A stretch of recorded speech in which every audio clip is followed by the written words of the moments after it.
Vocês estavam em modo zen e agora vocês vão acordar. Agora, quando a gente começa a frequentar uma casa espírita, meus irmãos aí atrás, que saudade, né? Quando a gente começa a frequentar uma casa espírita, a gente aprende que existem os encarnados, os desencarnados e agora nós temos os amigos virtuais também. Então, a gente fala, sejam bem-vindos, encarnados que participam desse momento, os desencarnados que não enxergamos, mas que aqui se encontram, os virtuais agora, que é uma nova regra da modernidade. É um prazer imenso estar aqui com vocês, mais uma vez. Eu proponho que a gente faça uma reflexão, uma conversa, então sintam-se à vontade. Se quiserem levantar a mão, contribuir, perguntar, questionar, por favor, é um imenso prazer essa participação de vocês. Agora a gente tem as luzes ligadas, né? Então ninguém mais pode cochilar. Então a gente vai poder fazer uma interação mais próxima. Eu escolhi falarmos sobre um tema que eu considero extremamente pertinente a todos nós. O medo. Falar sobre um medo que paralisa, né? Quem nunca, né? Sentiu medo. Todos nós temos nossos medos, as nossas dificuldades. E a proposta da doutrina espírita é a gente se compreender, né? Se analisar num primeiro momento, entender quem somos, né? E à medida que a gente vai se compreendendo, a doutrina propõe, assim como outras religiões também, né? Como todas elas, como o próprio cristianismo propõe, que após eu me analisar, eu possa me reformar, né? Me transformar. Então, que eu analise o que eu sou e aí a partir disso eu verifique o que é que não está tão bom e possa provocar essa transformação. Só que para isso, muitas vezes a gente esbarra num inimigo muito poderoso que impede a primeira fase, que é o do autoconhecimento, e consequentemente impede a segunda fase, que é a da reforma, que é o medo. O medo que nos paralisa, o medo do novo, o medo que não vai dar certo, o medo que aquilo ali não funciona, o medo até mesmo de se autoanalisar e de se ver como que a gente realmente é. Que a gente possa perceber as nossas dificuldades e ver o que é que me incomoda, por que é que eu sou assim. E aí, por que é que eu não consigo me transformar? E é sobre esse medo que paralisa, que impede o nosso avanço, é que eu quero refletir com vocês hoje. Bom, todos nós temos, né, nossos medos. Eu vou tirar esse aqui, porque senão eu tenho que ficar muito deitada aí, sou muito baixinha. Todos nós temos os nossos medos, né? Todos nós temos as nossas dificuldades. Lá no Evangelho, a gente tem várias referências sobre o medo. Jesus traz várias passagens para explicar, né, para a gente que o medo, que as dificuldades fazem parte, né, que não é uma coisa minha ou sua, que é de todos nós. Então a gente pode buscar várias passagens e Jesus apresenta esses medos de forma figurada através de vários personagens nas suas parábolas, nas suas histórias. Então ele apresenta personagens e apresenta as falhas, né, as dificuldades daquele personagem, para que a gente possa se identificar e perceber que eu também sou assim. Isso também acontece comigo.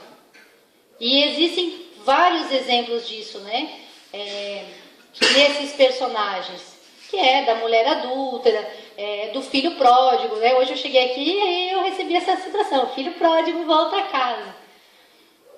Então, e Jesus criou essa situação porque exatamente para contar uma história que faça com que a gente perceba, eu também sou assim, eu também passo por isso. E se ele consegue superar, eu também posso. Então é importante a gente entender quem nós somos num primeiro momento e quais são os nossos medos que impedem que a gente avance nessa transformação que nós temos que ter. Quer queiramos ou não, estamos aqui num processo de transformação. Então, por bem ou mal, né? A gente vai passando situações que vão fazer com que a gente desacomode e se movimente. Muitas vezes, né, quando a gente se pergunta assim, quem você é? Parece uma coisa tão simples, mas na verdade a primeira coisa que vem, né, na nossa cabeça. Normalmente quando se apresenta alguém, né, olha, esse aqui é o fulano, né, esse aqui é o Júlio. A primeira coisa que a pessoa vem, o Júlio trabalha lá na Porto Belo. É o fulano, ela é professora, né? Normalmente é uma coisa bem característica isso. Muitas vezes as pessoas nos veem pelo que nós fizemos, pelos nossos ofícios, é filho do fulano, é irmão da Beltrano, enfim. Mas eu proponho que vocês façam uma análise mais intensa, assim, mais aprofundada do quem vocês realmente são. Porque muitas vezes esse estereótipo que se vê fora, é o fulano, na verdade, muitas vezes até são falsos. Na verdade, eu não sou assim. Eu estou fazendo isso, mas talvez nem seja o que eu gostaria de estar fazendo. Muitas vezes, é o fulano, esposo do fulano, ou enfim, mas eu gostaria de estar sendo visto de uma outra maneira. Então, nós assumimos papéis, muitas vezes, que nos disfarçam. E esse disfarce, ele tem uma característica que é ruim, porque impede que nós mesmos possamos ver quem nós realmente somos. É lógico que nós vivemos em sociedade e nós vamos ter essa questão social, né, de nos relacionarmos uns com os outros. Mas o que eu quero que vocês questionem é mais que isso. Porque para a gente entender os nossos medos, para a gente realmente ver o que está me paralisando, o que está paralisando você profissionalmente, o que está paralisando você emocionalmente, que você está numa relação que não está sendo prazerosa para você, o que está incomodando você na questão familiar, porque eu não consigo porque eu não consigo modificar aquilo que eu vejo que não está bom. E, consequentemente, eu vou tendo reações de acordo com aquilo que eu vou fazendo, né? Que muitas vezes afetam até mesmo a minha saúde física. Por que eu não consigo mudar aquilo? Pelo medo. Então, o medo, ele precisa ser vencido. A gente precisa encará-lo e compreender como ele age, para que a gente possa estar buscando novas referências. Todos vocês conhecem, né, a parábola dos talentos, né, que é de Mateus. E essa parábola, ela é extremamente rica e ela ilustra muito bem essa questão de como a gente vê o medo. Né? Na parábola, Jesus conta a história, né, daquela situação que o homem que partiu e deu aos seus servos, né, chamou e deu a cada um alguns talentos. Um recebeu 10 talentos, o outro recebeu 5 talentos e um recebeu 1 talento. E aí, ele partiu e no retorno, no questionamento, cada um veio prestar contas, né? Do que havia feito com os talentos que havia recebido. E aquele que recebeu 1 talento, ele descreve, por medo, Senhor, por medo, eu escondi o seu talento, eu o enterrei. Essa parábola, ela é extremamente rica para nós, trazendo para a nossa vida, para a nossa essência, para o nosso real eu. Quantos de nós estamos escondendo talentos? Quantos de nós estamos fazendo como o servo que, por medo de perder, escondeu? Quantos de nós, por medo, por insegurança, não avançamos nas nossas conquistas, né? Não buscamos auxílio, não nos movimentamos e nos escondemos o nosso talento. E o medo que paralisa essa inércia. Porque vejam vocês, Jesus ilustra bem. O filho pródigo, né? Agora eu lembrei do filho pródigo da fala da Magda aqui. Em nenhum momento o filho pródigo é uma situação assim, foi embora, desperdiçou, e quando retornou à casa do pai, em nenhum momento ele recebeu represálias como ele esperava. E ele perdeu. Mas o que Jesus quer mostrar, tanto na parábola dos talentos, quanto na questão do filho pródigo? Não importa que você perca o talento, não importa que você acha que você fez errado, que você desperdiçou. O que importa é você ter a atitude de tentar avançar. É um movimento que faz com que você seja vencedor. Não importa que ninguém lhe pediu, se você tem um talento, quando voltar eu quero que você transforme isso em 10. Todos nós recebemos talentos, recebemos através das várias reencarnações uma série de talentos. E esses talentos são o corpo físico, os nossos trabalhos, as nossas famílias, o lugar onde moramos, a possibilidade de exercer trabalhos sociais, de fazer o bem, de conversar com as pessoas, de oferecer a mão. E até mesmo as situações que nós consideramos difíceis, como doenças, como perdas. Tudo isso são processos que nós recebemos para exercitar o nosso talento, para vencer. E muitas vezes o que nós fizemos? E ele, por medo, escondeu e enterrou o seu talento. Como nós fizemos. E por que o fizemos? O fizemos por medo de perder. Porque se a gente for pensar, né, de uma forma bem lógica hoje, o que é que hoje, dentro desse nosso mundo materialista, né, o cérebro que ganhou só um talento, primeiro que se fosse hoje, ou se fosse dentro dessa sociedade que nós vivemos aqui, ou se fosse dentro dessa esfera nossa, a primeira coisa que ele ia fazer ele já não ia aceitar que um ganhou 10 e outro 5 e ele um só. Já ia reclamar e já ia dizer, poxa, já está errado. E eu já estou saindo atrás. Então eu já estou prejudicado, portanto eu não tenho que me envolver tanto assim, porque afinal das contas eu já fui desfavorecido. É ou não é? Porque nós já partimos dessa situação. Nós encontramos desculpas. Nós usamos a situação do desculpismo para esconder os nossos medos. Eu não vou fazer porque aquilo ali é certo que não vai dar, ou aí já estou vendo que aquilo ali não vai dar certo, ou então, poxa, claro, para ela dá tudo certo, porque ela tem isso, isso e isso para ajudar, agora para mim não. Então nós já partimos sempre da premissa de que nós, coitados de nós, já estamos prejudicados. E aí fizemos o quê? Já estamos meio por baixo mesmo, então aí também eu não vou arriscar, né? Só tenho um, se eu perder eu fico com nada, então eu vou segurar esse meu bem quietinho. E esses desculpismos apenas disfarçam na real que quando a gente tem coragem de olhar para dentro da gente e pensar assim, por que eu não me sinto capaz? Por que se ele pode, por que eu também não posso? Se a gente tivesse essa coragem, né, que a filosofia ensina pra gente há centenas e centenas de anos, que o segredo está no conhece-te a ti mesmo, se a gente tivesse coragem de olhar e pensar, peraí, o que você quer? Eu quero fazer isso.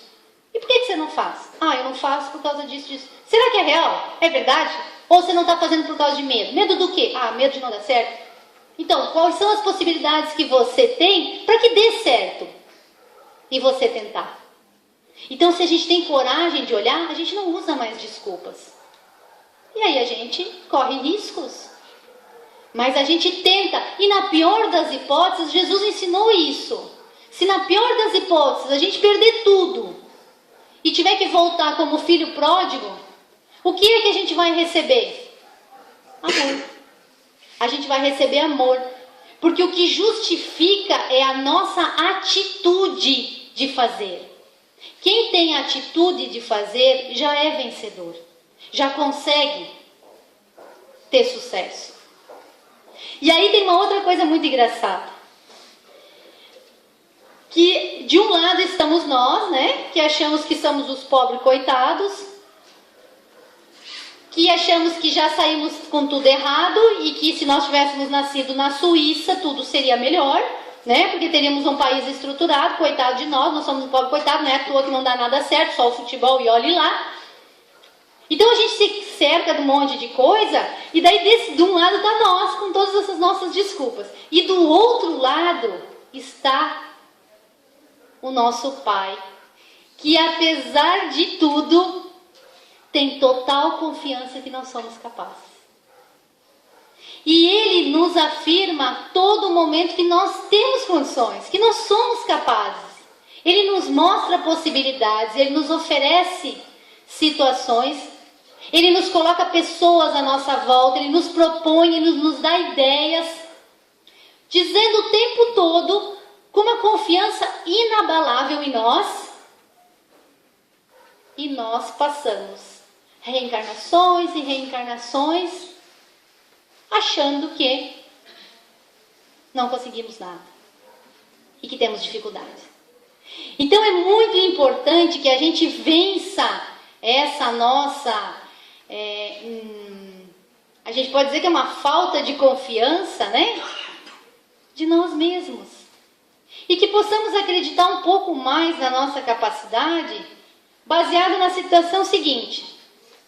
Se você acha que não é capaz, você está no seu direito. Agora, se você acha que Deus é bom, justo e soberano, né, e que exerce uma questão de uma lei que tem uma lógica, e se Ele afirma que nós somos filhos, né, e que temos dentro de nós uma essência dele, e que temos possibilidades e capacidades, quem é que está certo? Deve ser Ele, gente. Não é possível? Se Ele diz que podemos, né?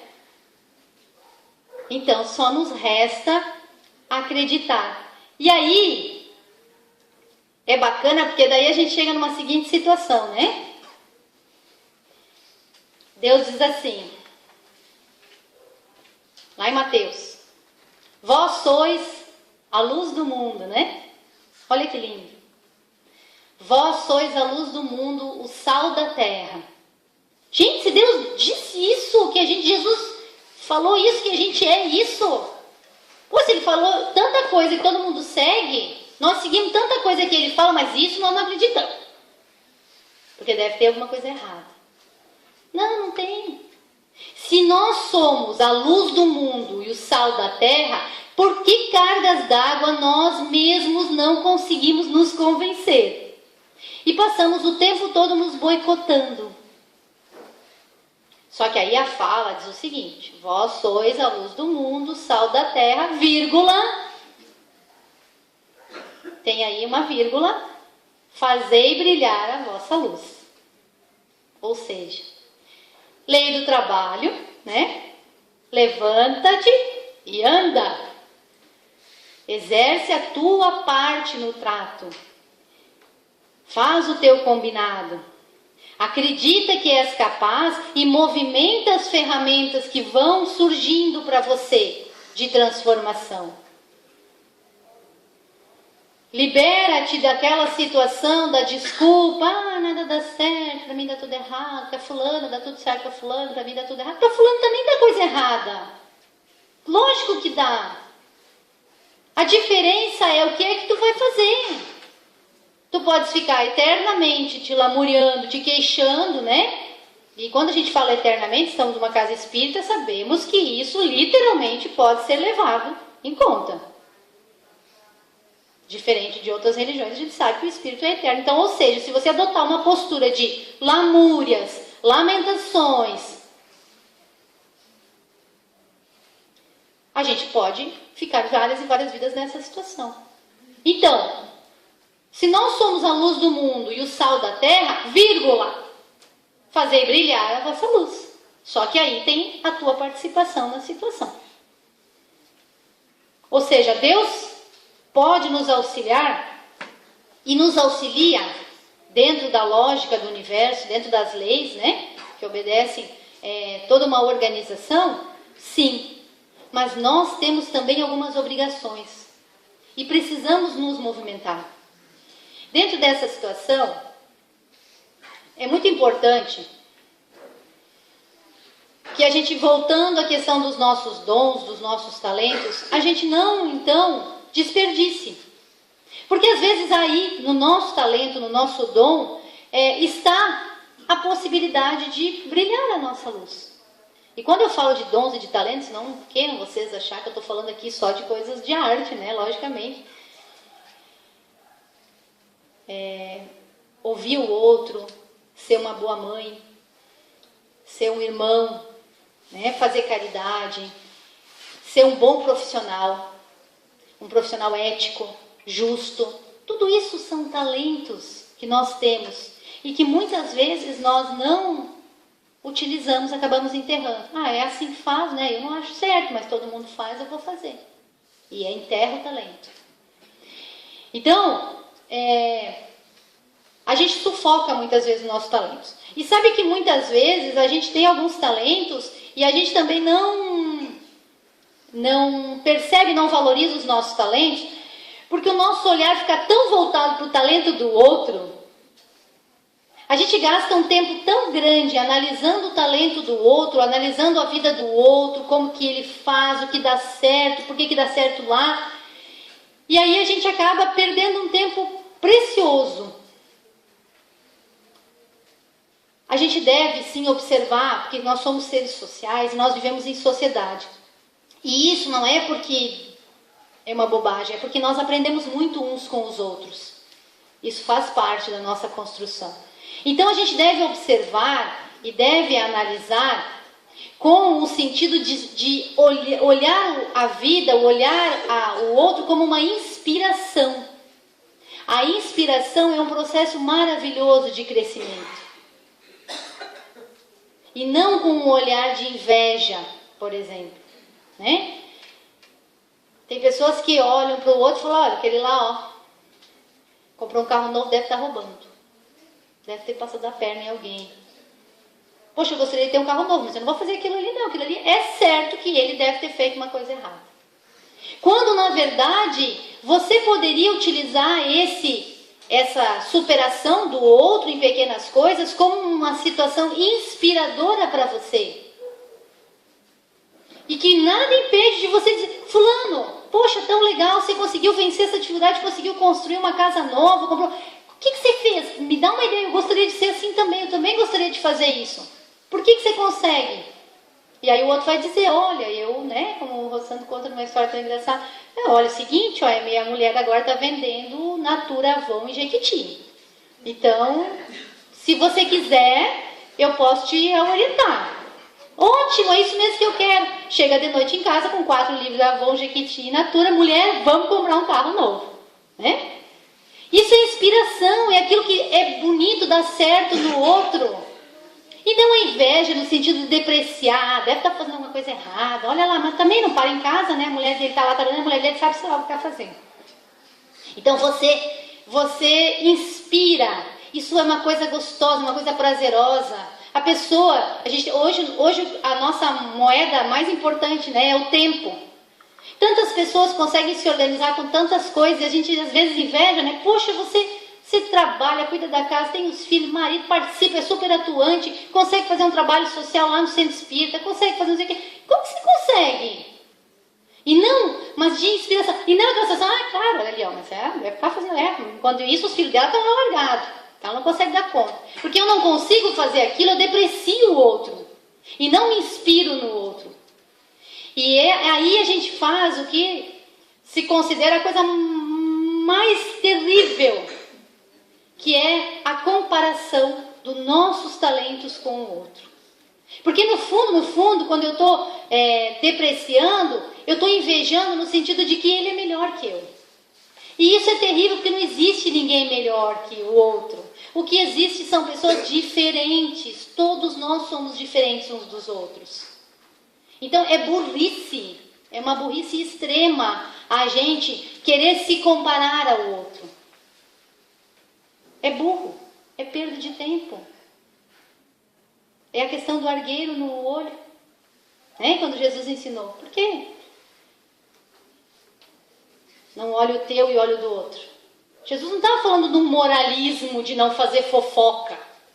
O que Jesus quis dizer, dentro desse contexto, é assim, por que você perde tanto tempo cuidando do outro e esse tempo todo é precioso para você trabalhar os seus talentos?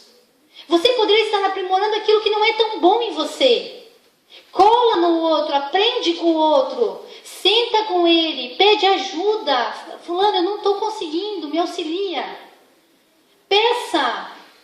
Por quê? Porque você vai crescer, você não vai, o talento dele é dele, o seu é seu, e vocês vão aprimorar-se. Hoje a gente vive uma sociedade extremamente burra, no sentido de depreciação. Parece que você só cresce quando você deprecia o colega. E isso é de uma burrice tremenda para o indivíduo e para a sociedade, porque a gente perde uma série de riquezas que juntos nós poderíamos crescer mais. Então, a comparação ela é sempre muito triste e muito difícil. E aí, o Evangelho, que se fosse hoje escrito de novo, eu acho que ele traria um termo bem legal que não existia naquela época, que era o empoderamento. Que está tão na moda, o empoderamento, que nada mais é do que dar poder no sentido de não dar poder acima do outro, mas dar poder a si. A gente fala tanto desse termo, empoderamento. E o Evangelho traz várias situações onde Jesus mostra, empodere-se. Não com esse termo, que esse termo eu coloquei, logicamente. Mas empodere-se no sentido de preste atenção em você, acredite em você, você é capaz. Mas eu tenho dificuldades. Lógico que tem. Mas independente de qualquer dificuldade, das várias vezes que você quebrar a cara, eu estarei aqui. É o que ele ensina. É o que o filho pródigo recebe de volta. Independente de qualquer situação, você estará aqui. Deus está ali para nos receber. Ele acredita que nós somos capazes. Agora, porque é cargas d'água, ele acredita e nós não. Eu vou dizer que lá na psicologia, não sou psicóloga, sou pedagoga, mas a gente trabalha com muitas cadeiras dessa área. A psicologia, ela explica um pouco essa questão, do porquê que a gente se boicota por uma série de coisas e tal. A questão até do inconsciente, do consciente, pré-consciente, enfim, da série de informações que a gente guarda na nossa mente, como se fosse um computador, que é a coisa mais simples da gente entender hoje, a nossa mente agindo como um computador. Então a gente tem a consciência, que é essa aqui agora, estamos aqui agora, todos vocês aqui, alguns um pouco de cochilando, mas todos vocês estão conscientes que vocês estão aqui, num centro espírita, numa noite de frio, enfim, poderíamos estar em qualquer outro lugar, escolhemos essa opção de estarmos aqui. Estamos conscientes, dessa situação. E aí a gente tem o pré-consciente, que são aquelas informações que a gente sabe que tem, que se eu perguntar vocês vão lembrar e que ficam guardadas ali na mente de vocês. Como, por exemplo, quantos filhos vocês têm, o endereço da sua casa, qual foi a sua primeira professora, o que vocês gostam de comer, o que vocês vão fazer quando saírem daqui e onde vocês vão assistir o Jogo do Brasil. São uma série de perguntas que vocês têm guardadas, armazenadas ali, que a gente tem na pré-consciência, que é muita informação, que a gente só vai lembrar que existe quando alguém pergunta. Onde você nasceu? Aí você busca. E existe ainda o inconsciente, que são aquelas informações armazenadas que representam situações, informações que não estão conscientes, mas que estão ali, dentro da nossa mente. E esse inconsciente que a gente não lembra, ele detém 95% do nosso cérebro. E ele é o responsável por aquelas situações. Se você sabe que esse relacionamento não é bom, é consciente, você sabe, você está vendo, né? Todas as pessoas falam. Por que é que você insiste? Se você sabe que esse trabalho não te faz feliz, não é o que você gostaria de fazer e tal, é consciente, você está ciente, você vai lá todo dia, você vê, as pessoas falam, você insiste. Porque o inconsciente, muitas vezes, é ali que estão os nossos medos. E por isso que o exercício do autoconhecimento é tão importante no sentido da gente buscar lá o que é que está me travando. Por que é que eu não consigo? E por que que eu me saboto? Por que que eu começo uma coisa e não consigo terminar? Por que que eu não avanço? Por que que eu não venço? Por que que eu faço regime e eu mesmo me boicoto? Então, é muito importante a gente analisar quem nós somos. Para a gente entender o que nos impede de seguir e para nós entendermos também o que nos impede tanto de acreditar no que Deus diz. Porque somos pessoas de fé, estamos numa casa espírita, alguém pergunta para você assim, você tem fé? Você fala, nossa, eu tenho uma fé enorme, que move montanhas. Mas você não acredita em você. E se Deus diz que você é a luz do mundo e o sal da terra, você não está acreditando. Porque tem gente que está mais para sem luz, né? Porque se boicota. E porque vive vidas e vidas e vidas se boicotando, se sabotando. Quando a gente, na verdade, se utilizasse toda essa energia para nos favorecer, a gente em uma vida conseguiria provocar grandes mudanças. Ah, mas é que também, né, não é fácil, né, gente? A gente vive num mundo tão complicado, tal, é tão difícil, tal. A gente usa desculpas o tempo todo. E é essas desculpas que nós criamos, que a sociedade cria, que o outro cria, que nós construímos, que causam o medo que nos paralisa, que faz com que a gente fica na inércia. Lá no Apocalipse de João, tem essa fala. Porque és morno, não é quente nem frio, é morno. A pior coisa é ser morno. Porque o movimento é o que faz a gente avançar. A inércia nos empaca. E a vida ela é tão engraçada, e a vida é tão maravilhosa e tão lógica, Deus é tão bom, que quando a gente está muito, muito, muito na inércia, Ele mesmo se encarrega de sacudir. Nem sempre é uma sacudida boa, mas é uma sacudida. É um movimento para que a gente consiga tomar as rédeas da situação, tira aquelas muletas ali que você está usando e cai na real. Ah, mas é que, deixa assim mesmo, aí o ano que vem eu vejo, final do ano. Tão legal, né, que no final do ano a gente faz aquelas coisas lá do que a gente vai fazer no novo ano que inicia, né? Faz 5 anos que a gente faz as mesmas coisas. Esse ano eu vou aprender uma nova língua. Esse ano eu vou fazer não sei o quê. Esse ano eu vou guardar dinheiro para a viagem dos meus sonhos. Esse ano eu vou romper aquilo que está me incomodando. 5, 6 anos, e a gente faz aquela promessa, e a gente faz as simpatias, e a gente pula 7 ondas, e faz o diabo a 4, e depois passa 364 dias sem fazer absolutamente nada para modificar-se. Então é uma situação que, aí vocês pensam, somos a luz do mundo e o sal da terra, vírgula, fazer brilhar a vossa luz. A nossa parte, que é 50%, a gente não está conseguindo fazer. Ou nem todos nós estamos, ou alguns de nós estamos, mas todos somos capazes de fazer. Se eu vejo às vezes as pessoas falarem assim, porque eu queria mesmo era ir fazer um trabalho social lá na Nova Guiné. Querido, faz ali na tua rua, que está de bom tamanho. Hoje a gente chegou, está cheio de gente aqui na frente. esperando para ganhar um cobertor, as crianças para ganhar um chinelinho. Você está cheio de coisa na tua casa. Qualquer hora dessa eu vou arrumar esse armário. Eu sou obrigada a tirar alguma coisa. Te movimenta. Todos nós temos possibilidades de fazer alguma coisa que seja todos os dias, a cada minuto. E todas as desculpas que nós criamos são simplesmente muletas que nos impedem de caminhar pelas próprias pernas. E se nós não tomarmos uma atitude real e efetiva de transformação, podem ter certeza que alguém vai tomar por vocês.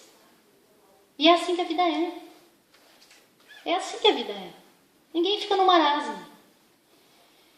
Deus acredita que somos capazes, enquanto nós temos certeza que não somos. E é assim que a gente vive. Porque nós passamos vidas e vidas infelizes nos comparando com o outro, com o irmão, com o amigo, com o tio, porque eu queria ter aquele salário, porque eu queria ter aquele corpo, porque eu queria ter aquele cabelo, porque eu queria ter aquela roupa, porque se eu tivesse aquilo eu ia ser feliz. Eu não sou feliz porque não tenho condições. E nós passamos vidas e vidas e vidas nos comparando e nos colocando para baixo numa situação e perdemos um tempo precioso quando poderíamos estar olhando para nós. E além de tudo isso, ainda há uma situação muito mais grave. Que muitas vezes, além da gente não fazer a transformação em nós mesmos, nós ainda causamos um mal maior ainda, porque nós nos omitimos de auxiliar a transformação de quem caminha ao nosso lado. Porque a omissão é o morno. A omissão, ela é tão grave, para vocês terem uma ideia, 5 minutos, né? O Júlio está quase dormindo ali, Júlio. A omissão é uma coisa tão grave que, olha só, existe uma história, né, que é bem característica, que é contada, vou contar uma historinha para vocês acordarem. Uma história que é contada desde a psicologia para ensinar a questão da omissão. E aí, ela é assim, né? É uma história que aconteceu na Inglaterra, há muitos anos atrás, né? Onde um assaltante estava atacando uma moça na rua. E no centro da cidade, eu não me lembro se era em Londres, acho que era Londres. No centro da cidade, há muito tempo atrás. E ela começou a gritar, porque ela estava sofrendo um ataque na rua, ia esfaquear a moça. E aí várias luzes se acenderam. E as pessoas começaram a gritar e xingar, vamos chamar a polícia, chama a polícia. Várias luzes começaram a se acender. E aí a pessoa que estava atacando, né, o bandido, ele parou momentaneamente, porque ele se assustou, logicamente, com aquilo tudo do acender das luzes, todo mundo começou a gritar, chama a polícia. Parou o ataque, a moça parou de gritar, só que as pessoas, ficou silêncio, as pessoas viram que tudo tinha se acalmado, né? E voltaram às suas rotinas. Ele voltou, atacou novamente ela começou novamente a gritar, as luzes novamente se acenderam, as pessoas começaram de novo a gritar e xingar e pedir ajuda, porém já era tarde. A moça já tinha sido esfaqueada. E aí, o que essa história ilustra? Né? Quando questionadas as pessoas depois, perguntadas, nossa, mas vocês participaram quase que em loco da situação, por que vocês não... O que aconteceu? Não, eu gritei, a pessoa disse eu gritei, o outro falou eu gritei, mas ninguém saiu da sua casa para ir lá atender, ninguém se dispôs. Não, ninguém foi, porque todo mundo achou que o outro do lado ia. Eu achei que o outro ia, eu também achei que o outro ia, porque eu vi que o outro ligou a luz, porque o outro gritou. E aí isso ilustra muito bem essa questão de não só valorizarmos os nossos talentos, mas o quanto nós estamos nos omitindo, muitas vezes, porque eu não posso fazer, eu não tenho tempo, deixa para ela que ela faça. Eu não posso vir aqui fazer o trabalho de organizar a fila, porque eu não tenho tempo e tal. Eu também não posso vir fazer palestra, porque eu não me acho capaz, eu não sei, tenho que ler, eu não posso, eu não tenho tempo. Então deixa que o outro faça. E essa omissão...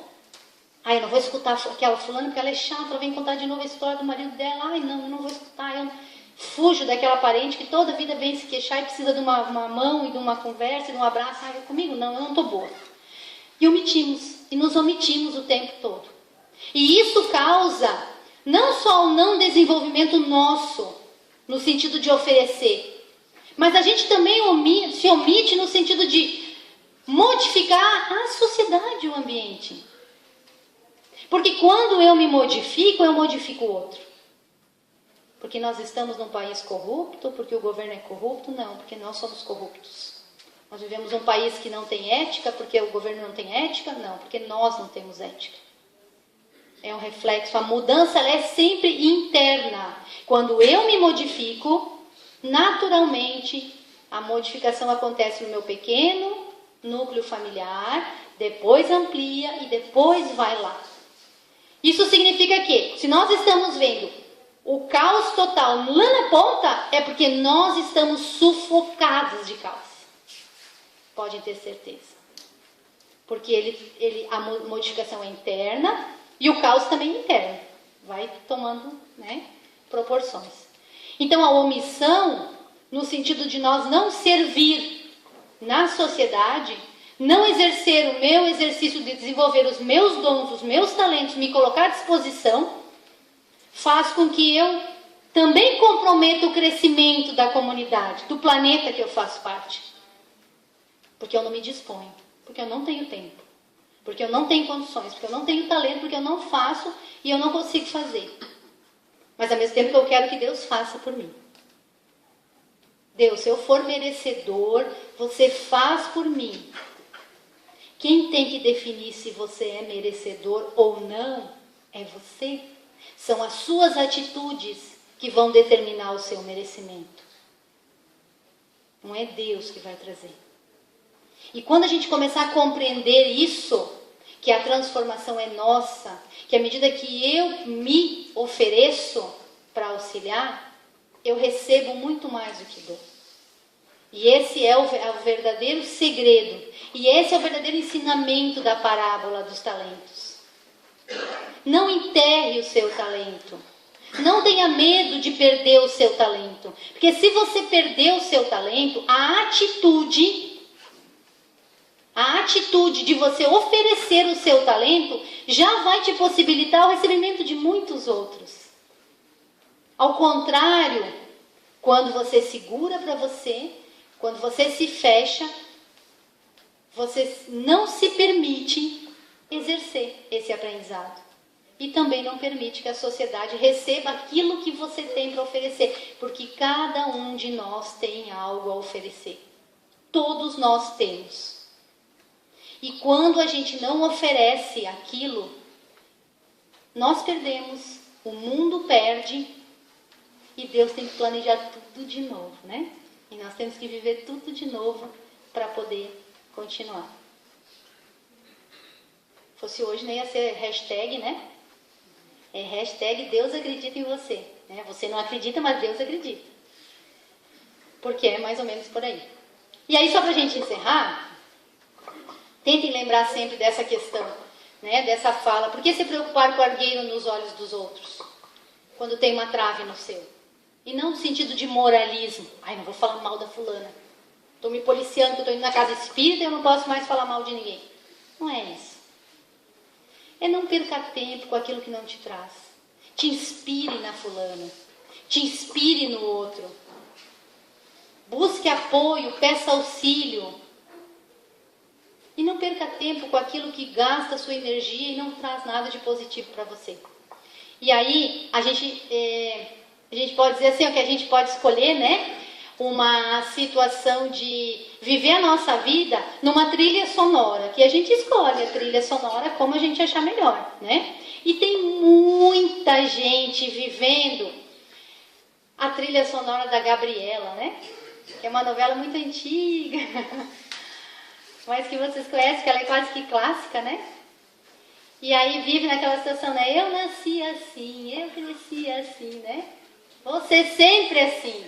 Tipo, eu não mudo, é assim, eu sou assim. Não adianta, não dá certo pra mim. Tem muita gente vivendo nessa trilha sonora da Gabriela. E então eu convido vocês a modificar isso, né? A mudar esse roteiro musical da sua vida. Busquem outras opções. Né? A Gabriela, ela é só boa para ilustrar aquela situação histórica lá do Nordeste. Porque ninguém nasceu assim, cresceu assim e assim. Todos nós temos possibilidades de mudanças. Todos nós precisamos nos modificar, porque é isso que o mundo exige, que a gente se modifique. Então, talvez escolha uma outra, né? Trilha sonora, pode escolher, sei lá, tem eles aí. Pode ser o eterno aprendiz, né? Viver e não ter vergonha de ser feliz. Buscar ser um aprendiz sempre. Talvez essa trilha sonora vai nos nortear um pouco melhor. Então, que o servir seja a nossa inspiração. Porque quando a gente serve, a gente sai da gente e serve ao outro. E que o medo que nos paralisa, não nos paralise mais. Porque acima de todas as coisas, Deus acredita em nós. E se até o Google sabe onde a gente está, né? A gente digita lá um negócio no Google e aí ele vê o IP do computador. E aí você procura lá pizzaria, que agora uma hora que todo mundo está com fome, é bom de falar. Pizzaria, ele já vai trazer. Se o Google já vai trazer para você as pizzas da sua região, as pizzarias da sua região, se o Google sabe, imagina se Deus não vai saber do que nós somos capazes, gente. Né? Imagina. Ai, Deus, se tu está me ouvindo, olha, tu sabe da minha dor. Claro que Ele sabe. Só que Ele quer que você faça a parte sua. Ele quer que você faça a sua parte, é isso. Então que a gente tenha força para acreditar que Deus realmente sabe o que nós precisamos, que realmente Deus, a gente movimente todas as ferramentas, a gente faça tudo que esteja ao nosso alcance e que de repente chega um determinado momento que a gente diz assim, Deus, me perdoa, eu fiz tudo o que eu podia, agora daqui em diante me dá uma luz. E aí Ele vai dar. Porque isso também é uma coisa engraçada, a gente não costuma prestar atenção. A gente não presta atenção. E aí quando a gente começar a prestar atenção, a gente vai ver que se a gente fizer a nossa parte, pô, estou procurando emprego, levanto cedo, vou tomar manhã, vou lá, faço currículo, faço curso, aproveito tudo que tem. Deus, me dá uma luz, me ajuda. A gente vai conseguir vencer os nossos desafios. Porque a gente busca, mas a gente também faz. E aí a gente tem os 50%. Né? Nós somos a luz do mundo, o sal da terra, mais vírgula, na lei do trabalho, fizemos brilhar a nossa luz. E aí tudo dá certo. Que Deus nos abençoe. Uma boa noite. Muito obrigada, gente.